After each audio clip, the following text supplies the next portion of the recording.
지난 시간에 우리는 예수님께서 회당에서 가르치시자 그의 권세가 드러났다는 사실이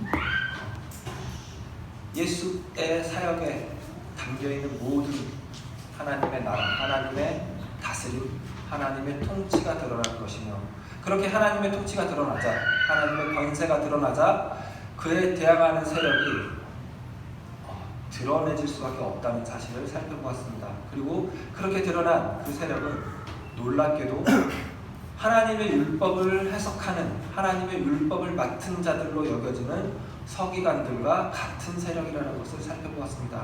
그들이 그 더러운 귀신 들린 자와 같은 세력이었었던 것은 서기관들이 원래 나쁜 자들이거나 아니면 나쁜 의도를 가지고 성경을 해석하는 자들이기 때문이 아니라 그들이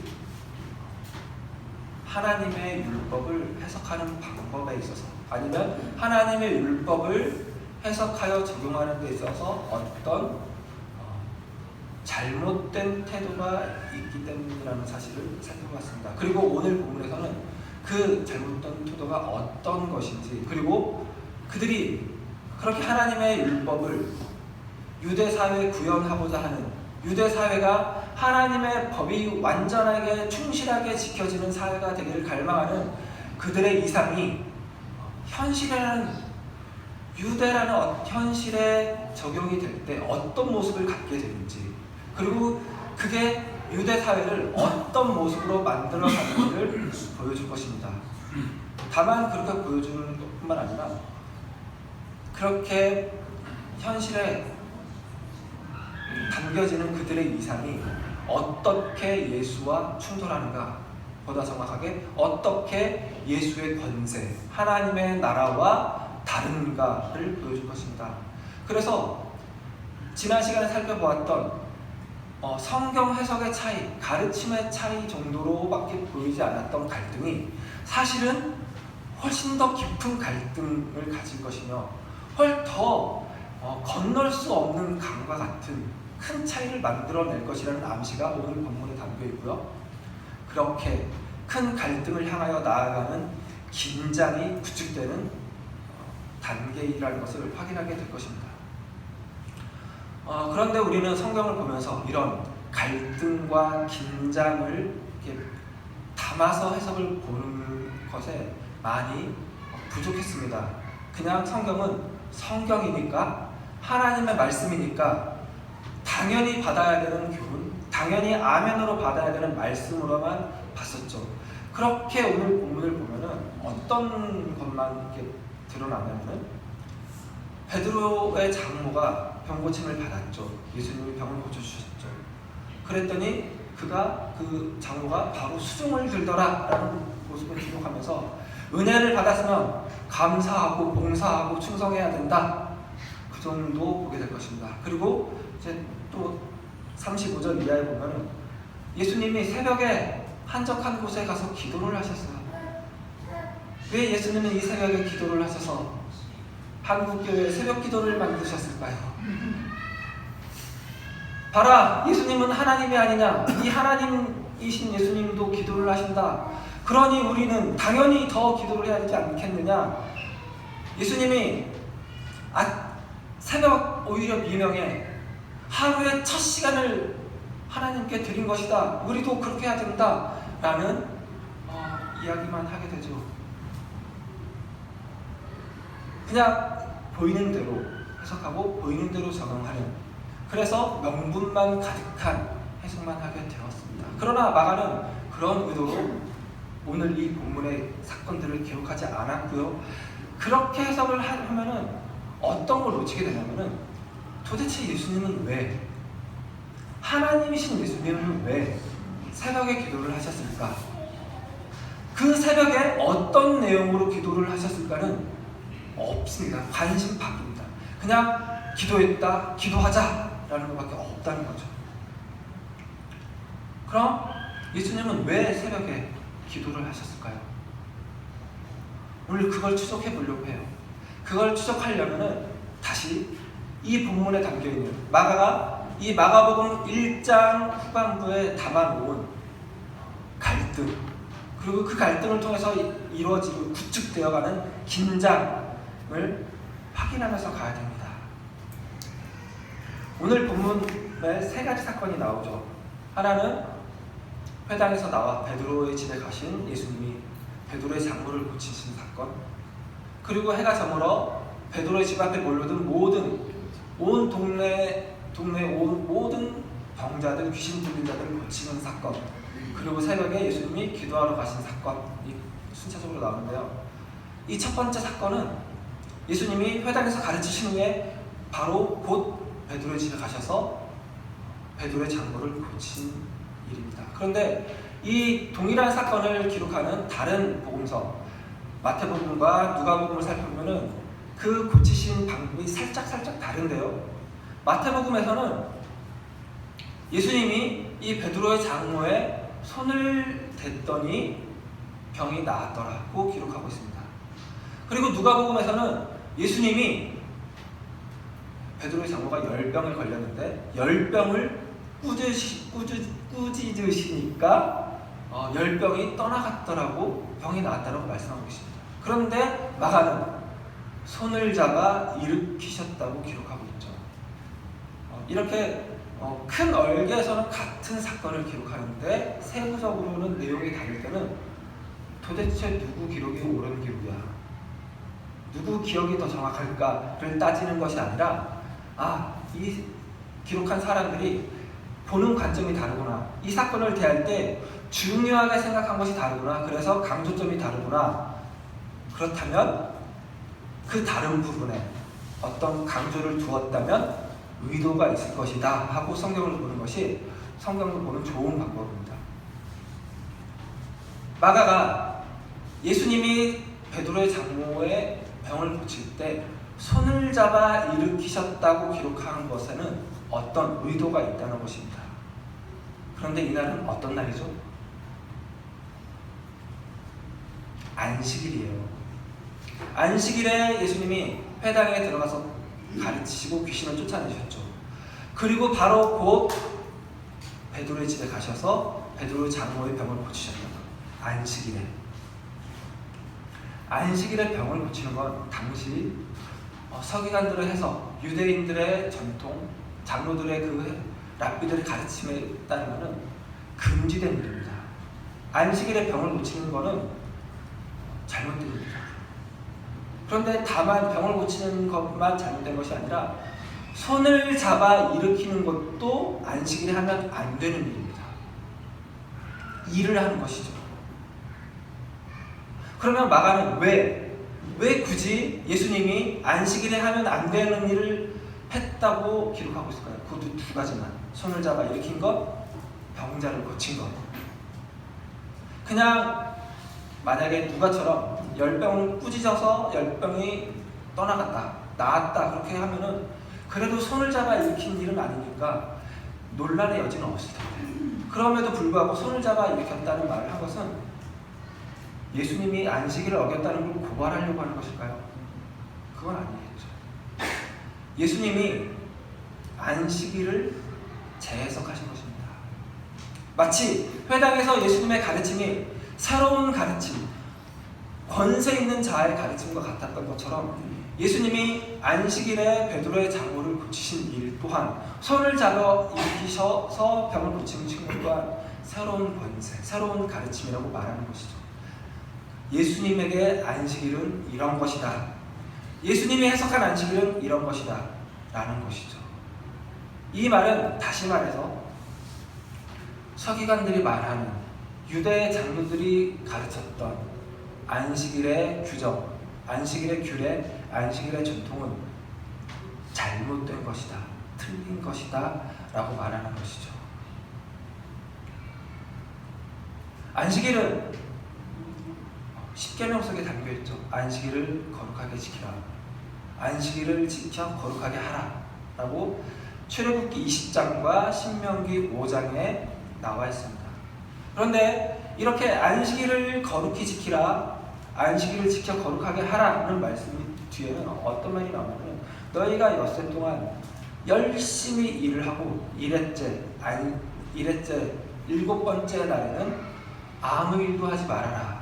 그러면서 그 이유를 출애굽기에서는 하나님이 엿새 동안 천지를 만드시고 일곱째 날에 쉬셨다 라는 이유 때문입니다. 그런데 이 일곱째 날에 쉬신 것은 단순히 일을 안 하셨다, 쉬셨다는 개념이 아니라 천지 창조의 완성입니다. 하나님이 이 온 우주 만물을 만드신 끝은 여섯째 날에 끝난 것이 아니라 일곱째 날 안식을 통해 끝난 거라고. 뭘 의미하냐면 하나님이 만든 이 세계는 하나님이 주시는 평안, 하나님이 주시는 안식으로 다 채워질 것이다. 그리고 너희는 결국 내가 너에게 주는 영원한 안식, 영원한 쉼으로 향하게 될 것이다. 이 온 우주의 역사는 하나님이 주시는 안식을 향하게 될 것이다 라는 약속이기도 한 것이죠. 신명기 5장이 기록하는 안식일을 지켜야 하는 엿새 동안 열심히 일하다가 일곱 번째 날에 쉬어야 하는, 일을 하지 말아야 하는 이유는 유대인들이, 이스라엘이 애굽의 종살이를 했었죠. 애굽의 종으로 했을 때는 그들에게는 안식이 없었습니다. 왜냐하면 다른 민족의 지배를 받는 민족이었기 때문이었죠. 쉼 없는 고된 날들을 보냈습니다. 안식 없는 날들을 보냈다고. 그런 유대인들을, 그런 이스라엘을 하나님이 구원하셨습니다. 그리고 안식을 주셨죠. 그래서 하나님이 이들에게 내가 너희 안식 없이 지내던 너희를 구원하여 너에게 안식을 준 것을 기억하라. 뭘 통해서? 안식일을 지키는 것을 통해서 기억하라는 뜻입니다. 그러니까 출애굽기 20장과 신명기 5장이 전하는 안식일을 지켜야 하는 이유는 공통적으로 사람답게 살려고 하는 길을 내가 너에게 열어준 것이다 라는 뜻입니다. 하나님이 참된 안식을 허락하셨고 참된 안식으로 너희를 이끌고 계신다. 그리고 하나님이 이미 너의 역사 가운데 내가 너에게 구원을 베품으로 안식을 허락하였다. 과거에 그랬던 것처럼 내가 앞으로 너희에게 이 구원을 허락하겠다 라는 뜻인 거죠. 그러니까 안식일을 하나님께서 명하신 이유는, 안식일을 지켜 거룩하게 하라 라고 말씀하신 이유는 내가 너희를 살리겠다 라는 뜻이죠. 그런데 이 안식일을 유대의 장로들과 유대의 서기관들과 바리새인들과 모든 정치적 지도자들은 그렇게 보지 않았습니다. 그들은 지난주에 말씀드렸던 바와 같이 하나님의 율법이 온 유대에 가득 차기를 고대하던 자들이라고 그랬죠. 유대 사회 곳곳에서 하나님의 율법이, 하나님의 정의가 완전하게 실행되기를 갈망하던 자들입니다. 그들은 이상으로 가득 찬 자들이죠. 그렇게 그들의 이상이 현실을 외면하자, 사람 살리자고 하나님께서 주신, 사람답게 살라고 주신 법을 곡해해서, 왜곡하여 사람을 죽이는, 독이 되게 하는 법으로 만들었습니다. 그 이야기가 32절부터 나옵니다. 32절의 시작이 저물어 해질 때에 이렇게 시작이 되죠. 그냥 다만 저녁이 되었다는 뜻이 아닙니다. 우리의 하루의 시작은 언제 시작되죠? 아침인가요? 24시 아니면 0시 아니면? 그러니까 시계가 디지털화되면서 0시부터 24시 개념이 생기면서 하루의 시작은 0시로 바뀌었지만, 그러나 우리의 아날로그적인 감성은 하루의 시작은 해가 뜨는 것으로 시작하죠. 해가 뜨면 하루가 시작하고 해가 지면 하루가 끝나죠. 그러나 유대인들은 다릅니다. 유대인들은 해가 지면 하루가 시작합니다. 왜 그럴까요? 정확한 이유는 알 수 없지만 어떤 유대인 저자의 말을 빌려보면 밝게 시작해서 어둡게 하루를 끝내는 것보다 어둡게 시작해서 밝게 끝나는 게 더 좋다 게 유대인들의 사고 방식이랍니다. 몇 번 살펴봤지만 유대인들은 독특한 사람들입니다. 어쨌거나 이 32절에서 말하는 저물어해질 때라는 표현은 다른 말로 하면 새 하루가 시작되었다라는 뜻입니다. 새 하루가 시작되었으면 뭐가 끝난 거죠? 안식일이 끝났어요. 안식일이 끝나자라는 표현이에요. 안식일이 지나가자 이 동네에 있던 모든 병자들과 귀신 들린 자들을 데리고 예수님께 왔더라라는 뜻입니다. 회당에서 예수님 귀신을 내쫓은 소식이 삽시간에 가버나움 온 동네에 퍼졌겠죠. 가버나움에 있던 모든 병든 자와 귀신 들린 자 그리고 그들을 돌보던 자들이 예수를 찾아가면 되겠구나 라는 희망을 가졌겠죠. 그런데 그들이 그 소식을 듣자마자 예수를 찾아 나선 게 아니라고요. 예수님이 베드로의 집에 갔다는 소식을 듣자마자 예수님을 찾아 나선 게 아니라고요. 그럴 수가 없었다고요. 왜요? 안식일이니까. 거기까지 가도 안 되고 가서 병 고침을 받아도 안 되니까. 그리고 예수님이 베드로의 장모를 고친 일은 베드로의 집에서 일어난 일이니까 몰랐겠죠. 안식일에 데리고 가봐야 안 고쳐줄 것 같으니까 기다렸다고요. 뭘요? 안식일이 끝날 때까지. 유대사회는 하나님의 율법을 완전하게 실행해야 된다고 여겨지게 된 유대사회는 하나님이 사람답게 살라고 주신 일만 하지 말고 쉬어라 라고 주신 그 안식일조차 안식할 수 없는 날이 되어버렸습니다. 병든 자들이 병고침을 받는 것보다 안식이라는 법이 지켜주는 게 더 중요한 사회가 됐죠. 나중에 이 안식일 문제는 계속해서 서기관들과 예수 사이에 첨예하게 대립하는 갈등 요인입니다. 어떤 문제도 나오냐면 굶주린 자들이 그 주림을 해결하는 것보다 법을 지키는 게 더 중요하다고요.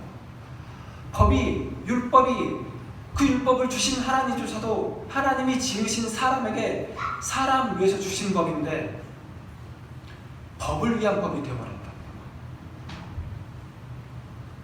그렇게 저녁에 새 날이 시작되자 몰려든 병자들과 귀신 들린 자들을 예수님이 마다하지 않고 고쳐주셨어요. 귀신을 쫓아주셨어요. 그런데 이 성경에서 이 마가복음 이야기 문맥에서 유추할 수 있는 예수님은 그들을 한 줄로 세워놓고 막 장풍 쏘고 믿으면 날 거야 그렇게 한 게 아니라 한 사람 한 사람 베드로의 장모를 손을 잡아 일으켜 병을 고쳐준 것처럼 그렇게 병을 고쳐주고 그렇게 귀신을 쫓아냈을 것입니다. 많은 시간이 걸렸겠죠. 늦은 밤까지 그렇게 하셨겠죠. 그러다가 늦은 밤까지 그렇게 병을 고쳐주고 하다가 새벽에 기도하러 가시더라고요. 왜 그랬을까요? 이 현실이 이 유대 백성들의 이 가난한 백성들의 병들에 죽어가는 백성들의 그런데도 안식일이라고 고침받지 못하고 그날이 끝날 때까지 기다려야 하는 그 백성들의 현실이 안타까웠겠죠. 그 연민의 감정이 있었겠죠. 애통하는 마음이 있었겠죠. 그 마음에 기도했을 것입니다. 그리고 서기관들은 어떤 사람들이에요? 사탄의 세력에 있지만 하지만 이들이 하나님의 백성이 아니라는 말을 하지 않는다는 걸 놓치지 마시기 바랍니다. 다른 이들을 죽음으로 몰고 가게 하는, 다른 이들을 법으로 올가매는 이들이지만 하지만 이들도 이스라엘이라고요. 하나님의 백성이라고요. 그러니 예수님이 얼마나 속이 뒤집어지겠어요. 이들을 향한 분노, 이들을 향한 연민이 뒤섞여 있겠죠. 애증이죠. 그 애증의 마음으로 기도하셨을 것입니다. 그리고 이 백성들에게 병들어 죽어가는 흑암에 앉아 죽음을 기다리고 있는 이 백성들뿐만 아니라 흑암에 앉아 자기가 어떤 일을 하고 있는지도 모른 채 다른 이들을 죽음으로 쳐 몰아가고 있는 그 백성들을 향해서도 내가 여기 있노라, 내가 여기 있노라 라고 온종일 손을 펴서 외치시고 계시는 그 하나님의 마음을 알았겠죠. 그리고 그 하나님의 마음이 옳소이다, 아멘입니다 하고 기도하셨겠죠. 그리고 다짐하셨을 것입니다. 이 잘못된 법 해석에 매여 있는 이 백성들을, 그들을 올가매고 있는 이 사슬을 내가 끊어내겠다. 그리고 잘못된 해석으로 자기 동지들을, 같은 백성을 죽음으로 몰아가고 있는, 하지만 그런 줄도 모르고 있는 그들을 내가 그들의 잘못을 일깨우는 것으로 일하겠다고 다짐을 하시겠죠. 왜냐하면 그분은 이들의 모든 죄를 담당하실 분이며 이들의 모든 병을 담당하실 분이기 때문입니다. 그리고 궁극적으로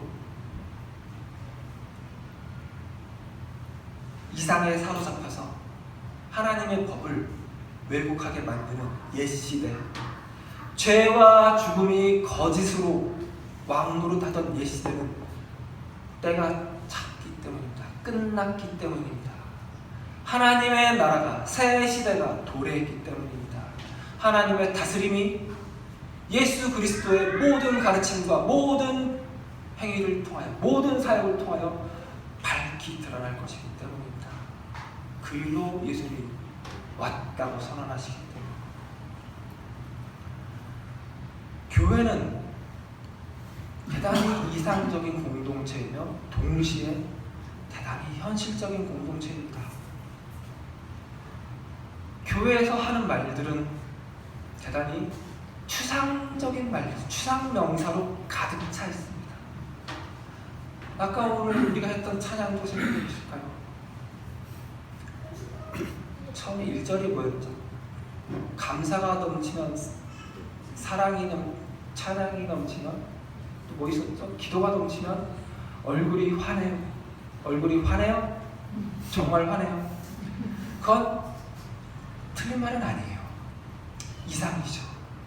그러나 우리의 현실은 썩어가죠. 왜요? 말 안 해도 아시죠? 우리의 현실, 우리의 한계, 우리의 이 한계, 우리의 할 수 없음이 우리의 이상과 공존하고 있다고요. 그런데 여기서 서기관들처럼 이상만 강조하는 자가 나타난다고 생각해보세요. 제가 여러분에게 기도하세요, 기도하면 됩니다. 찬양하세요, 찬양하면 됩니다. 얼굴이 환해집니다. 그러고 있으면 여러분은 어떻겠어요? 속이 더 문드러지죠. 왜요? 우리의 현실은 그걸로 되는 게 아니니까요. 예수님도 이 현실을 외면하지 않으셨죠. 병들어 죽어가는 저자들,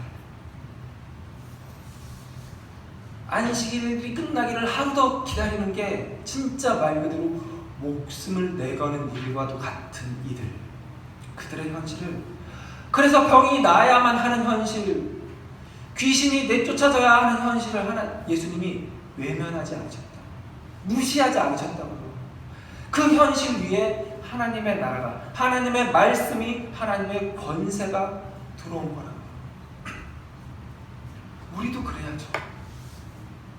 예배, 감사, 사랑, 기도, 믿음, 헌신, 안식, 평안, 이 모든 것들이 우리의 현실에 뿌리 내리지 않으면, 우리의 현실에 기반하지 않으면 말 그대로 추상 명사에 불과하다.